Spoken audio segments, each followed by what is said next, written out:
चौधरी परवेज़ लाई की आवाज़ तो सिर्फ वाघा के बॉर्डर तक है, लेकिन मेरी आवाज़ तो दिल्ली तक गूंजती है। बिल्कुल, इनकी आवाज़ दिल्ली तक जाती है जनाब। तो हालांकि आपको पता था आपने अर्जन है। मोनस लाई सियासत में अभी मेरे सामने नौमौलूद बच्चे की हैसियत रखते। मैं पैदाइशी लीडर हाँ, पैदाइशी सियासतदान हाँ। सारी ज़िंदगी सियासत के इन वडेरों और सियासत के इन फ़राउनों को ललकारता रहूँगा। तो उसमें बड़े बड़े नाम जो हैं, मैंने सुना कि जरदारी साहब और चौधरी एतजाज़ अहसन उधर से इलेक्शन लड़ने का प्रोग्राम बना रहे हैं। तो मेरे अंदर का जाट भी जो है जाग गया और मैंने कहा कि पोठोहार हो या सराइकी बेल्ट हो या माझा हो, मैं पंजां दरियावां दी धरती दा पुत्तर हाँ। सारा पंजाब मेरा हल्का इंतखाब है। मैं किसी सरमाए दी या किसी दुनियावी, मेरा मतलब है कि फोर्स दे बल बोते ते इलेक्शन नहीं लड़दा। मेरा तो हिंद सिंध दे विच एक मकान। अगला इलेक्शन जो है किसके खिलाफ लड़ना चाहेंगे? अगला इलेक्शन मेरी ख्वाहिश है कि मैं आज के वज़ीर आज़म के खिलाफ अगली आवाज़ बुलंद करूँ। हमारा मुकाबला करना कोई इतना आसान काम तो नहीं है ना। उनकी ये तो ज़रूरत नहीं थी कि वड़ैच को कह दे कि तुम बैठ जाओ। शेख साहब के मुकाबले में मैं बुरी तरह शिकस्त खा गया। ये समझे कि एक वर्कर की अपनी क़यादत के खिलाफ ऐलान बगावत है। आप ये बताएं कि आपने जितने इलेक्शन हारे जी, तो घर वालों ने आपको घर से नहीं निकाला? जी, घर वाले प्यार करते हैं, बरादरी वाले प्यार करते हैं। बहुत ज़्यादा मतलब है कि मुखालफत भी है गांव में भी, बरादरी में भी, लेकिन बहुत ज़्यादा चाहने वाले भी हैं। आप देख रहे हैं सब तक न्यूज़ और मैं हूं आपका मेज़बान नवीद शाह। आज आपके सामने जो शख्सियत हमारे कैमरे में नज़र आ रही है आपको, ये गुजरात का बहुत बड़ा नाम है, इफ्तिखार वड़ैच कालरवी। इन्होंने 11 किताबें लिखी हैं, 11 किताबों के मुसन्नफ़ हैं और इसके साथ साथ इन्होंने शेख रशीद के साथ अलावा कैप्टन सफदर, चौधरी परवेज़ लाई के अलावा बहुत से सियासतदानों उसके खिलाफ जो इलेक्शन लड़ा है वो हमारे साथ मौजूद हैं।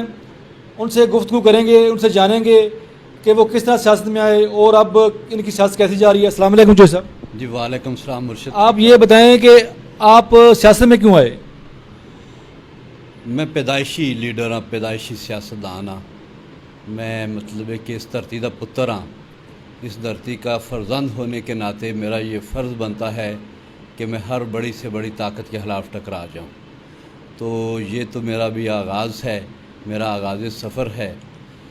तो मैं इंशाल्लाह अपनी सारी ज़िंदगी सियासत के इन वडेरों और सियासत के इन फ़राउनों को ललकारता रहूँगा। अच्छा, इफ्तिखार साहब, हमारे नाज़रीन को बता दें कि आपने किन किन बड़े सियासतदानों के खिलाफ इलेक्शन लड़ा और कौन से हल्कों से आपने इलेक्शन लड़ा?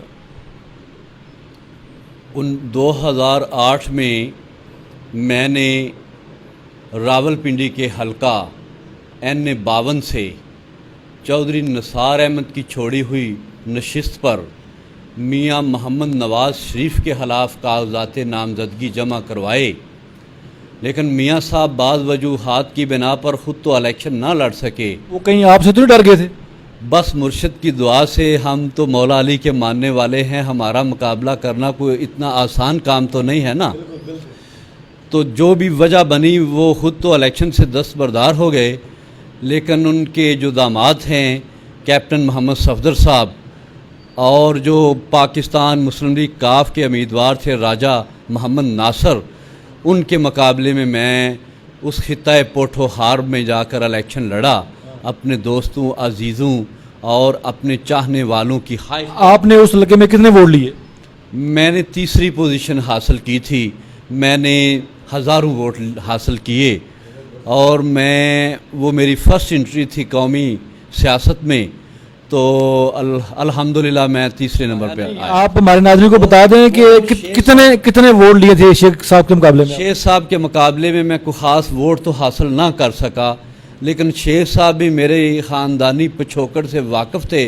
उनकी ये तो ज़रूरत नहीं थी कि वड़ैच को कह दे कि तुम बैठ जाओ। जी जी जी, वोट तो मैं बड़े थोड़े हासिल कर पाया। शेख साहब की कैंपेन बड़ी ज़ोरदार थी। शेख साहब के मुकाबले में मैं बुरी तरह शिकस्त खा गया। तो मैंने उस शिकस्त को भी मतलब दिलो जान से कबूल तो कर लिया, लेकिन मैं उस शिकस्त से दिल बर्दाश्ता कतन ना हुआ। आप वो भी हार गए? वजह यह है कि हमारा जो अभी जो वोटर है ना, उसका शऊर डेवलप नहीं हुआ। हाँ उस को शोर डेवलप करने के लिए कम से कम 50 साल और चाहिए आपको। जी बिल्कुल, वो ये नहीं जानता कि जो 24 घंटे इंसान हमारे साथ रहता है, हमारे दुख सुख का साथी है, जो हमारी क्लास से बिलोंग करता है, वो जो है वो उस वक्त उसको वो वोट का अहल नहीं गर्दानते। अच्छा इफ्तिखार साहब, आपने 2018 में चौधरी परवेज लाई के मुकाबले में इलेक्शन लड़ा, हाँ जी। तो वो किस तरह आप मैदान सियासत में आए और क्यों चौधरी बरादरान के खिलाफ आप इलेक्शन लड़े? चौधरी साहब जो है ना, उनके बुज़ुर्गों के वक़्त से हम उनकी सपोर्ट करते आ रहे हैं। वो हमारा ख़ानदान है, हम चनाह के वासी हैं। वो एक छोटे से गांव के रहने वाले थे, मैं एक बहुत बड़े गांव का रहने वाला हूं। और मेरे बुज़ुर्ग जो हैं, उनके बुज़ुर्गों से किसी तौर पर भी किसी भी मामले में समाजी सियासी या ज़मींदारी के हवाले से किसी मामले में भी उनसे पीछे नहीं थे। अच्छा आप ये बताएं कि आपका इंतखाबी निशान क्या था और कितने वोट लिए थे आपने? मेरी अगर आप बात मुकम्मल हो लेने देते तो फिर ज़्यादा मज़ा आता। जो सुन रहे हैं लोगों को बता दें कि मेरा जो ना बस ये कि मैं ख़ानदानी तौर पर उनका साथी था, लेकिन वो वर्कर की सही कदर नहीं करते थे। ये समझे कि एक वर्कर की अपनी क़यादत के ख़िलाफ़ ऐलान बगावत है। तो चौधरी परवेज़ साहब के मुकाबले में मैं जब इलेक्शन के लिए आया तो मुझे बहुत मज़ा आया कि एक ऐसी शख्सियत के मुकाबले में मैं इलेक्शन लड़ रहा हूँ जिसकी पंजाब सूबे में बहुत ज़्यादा खिदमात हैं। लेकिन मेरी जो आवाज़ है, चौधरी परवेज़ लाई की आवाज़ तो सिर्फ वाघा के बॉर्डर तक है, लेकिन मेरी आवाज़ तो दिल्ली तक गूंजती है। बिल्कुल, इनकी आवाज़ दिल्ली तक जाती है जनाब। तो हालांकि आपको पता था आपने हार जाना है। सर गाले वे बात ये है कि फतह व शिकस्त से बेपरवाह होकर हुसैन के सिपाही मैदान जंग में आते हैं। हमें अपने नज़रियात को बचाना है, हमें मफादात को नहीं बचाना। अच्छा इफ्तिखार साहब, आप ये बताएं कि आपने जितने इलेक्शन हारे जी, तो घर वाले ने आपको घर से नहीं निकाला? जी घर वाले प्यार करते हैं, बरादरी वाले प्यार करते हैं, बहुत ज़्यादा मतलब है कि मुखालफत भी है गांव में भी, बरादरी में भी, लेकिन बहुत ज़्यादा चाहने वाले भी हैं। मेरी फैमिली, मेरा ख़ानदान जो है वो मेरी बहुत ज़्यादा सपोर्ट करता है। इफ्तिखार साहब, आप ये बताएं कि आप गुजरात छोड़ के रावलपिंडी पहुंच गए हैं, ये क्या माजरा है कि इधर थोड़े लड़के हैं, इधर आप 10 इलेक्शन लड़ते? जी वो बात दरअसल ये थी कि ज़िमनी इलेक्शन उधर हो रहा था, इधर कोई हल्का खाली नहीं था।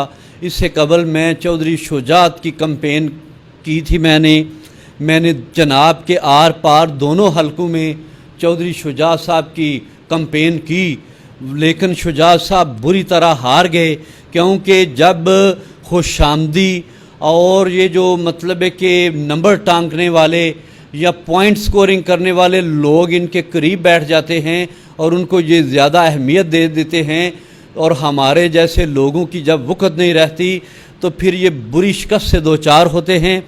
मुझे इनकी शिकस्त से का बहुत अफसोस हुआ, लेकिन गुजरात में कोई सीट खाली ना थी। तो मैं फिर जो ज़िमनी इलेक्शन था 2008 का, वो उधर अनाउंस हुआ, तो उसमें बड़े बड़े नाम जो हैं, मैंने सुना कि जरदारी साहब और चौधरी एतजाज़ एहसन उधर से इलेक्शन लड़ने का प्रोग्राम बना रहे हैं। तो मेरे अंदर का जाट भी जो है जाग गया, और मैंने कहा कि पोठोहार हो या सराइकी बेल्ट हो या माझा हो, मैं पंजा दरियावां दी धरती दा पुत्तर हाँ। सारा पंजाब मेरा हल्का इंतखाब है। मैं किसी सरमाए दी या किसी दुनियावी मेरा मतलब है कि फोर्स दे बल बोते ते इलेक्शन नहीं लड़दा। मेरा तो हिंद सिंध दे विच एक मकाम है। इफ्तिखार, आप ये बता दें कि आप आइंदा इलेक्शन में हिस्सा लेंगे? जी जब तक मौला पाक ने हमें सेहत व सलामती के ख़जानों से नवाजा, तो हम ज़िंदगी की आखिरी सांस तक इन जागीरदारों, इन सरमायादारों, इन सनतकारों, इन मिल ओनरों और इन फैक्ट्री मालकान के खिलाफ पूरे अपने सलाहियतों को इस्तेमाल करते हुए अपने पूरे दस्तो बाजू के साथ इनके खिलाफ आवाज़ हक बुलंद करते रहेंगे। अगला इलेक्शन जो है किसके खिलाफ लड़ना चाहेंगे? अगला इलेक्शन मेरी ख्वाहिश है कि मैं आज के वज़ीर आज़म के खिलाफ अगली आवाज़ बुलंद करूं। अच्छा जी वो क्यों? वो ये कि وہ ہمارے ہی کندھوں پہ بیٹھ کے اقتدار کے اعلیٰ ایوانوں تک پہنچے ہیں۔ اچھا افتخار صاحب، آپ چودھری مونس لائی کا مقابلہ کیوں نہیں کرتے؟ آپ پرویز لائی کا بار بار مقابلہ کرتے ہیں، مونس لائی کا مقابلہ کیوں نہیں کرتے؟ کیا وجہ ہے؟ مونس لائی سیاست میں ابھی میرے سامنے نومولود بچے کی حیثیت رکھتے ہیں۔ میں 77 سے پاکستان مسلم لیگ کی کمپین کر رہا ہوں، میں پاکستان مسلم لیگ کی سیاست کر رہا ہوں۔ اس وقت مونس ابھی پیدا بھی نہ ہوئے تھے، تو میں جو چودھری برادران کے ساتھ پیار بھی میں نے بہت زیادہ کیا، جب مجھے وہ پیار کے بدلے میں پیار نہ ملا تو پھر میں نے جٹ کا للکرا بھی مارا، اور اب میں بچوں کے سامنے مطلب ہے کہ للکرے مارتا اچھا نہیں نہ لگتا۔ آج کی ویڈیو آپ نے دیکھا ایک امیدوار کے جذبات، یہ 11 کتابوں کے مصنف ہیں، چھوٹی موٹی شخصیت نہیں جناب، یہ لاسٹ کتاب ہے ان کی جس کا نام ہے چج دی کہانی۔ انہوں نے پنجابی میں زیادہ تر پنجابی پر جو وہ کام کیا ہے، پنجابی زبان پر جو ان کا فوکس ہے وہ یہی ہے۔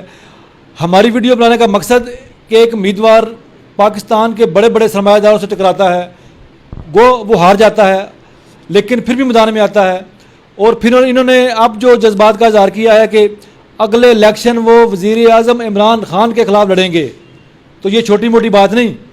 اس ویڈیو کو شیئر کریں تاکہ عمران خان تک یہ ویڈیو پہنچے کہ آپ کا مقابلہ آپ کا ہی جو ورکر ہے وہ کرے گا، کیونکہ یہ پہلے عمران خان کے لیے بڑا کام کر چکے ہیں، ان کی جو کمپین ہے کر چکے ہیں، تو یہ جانتے ہیں عمران خان کو کیسے ہم ڈاؤن کرنا ہے۔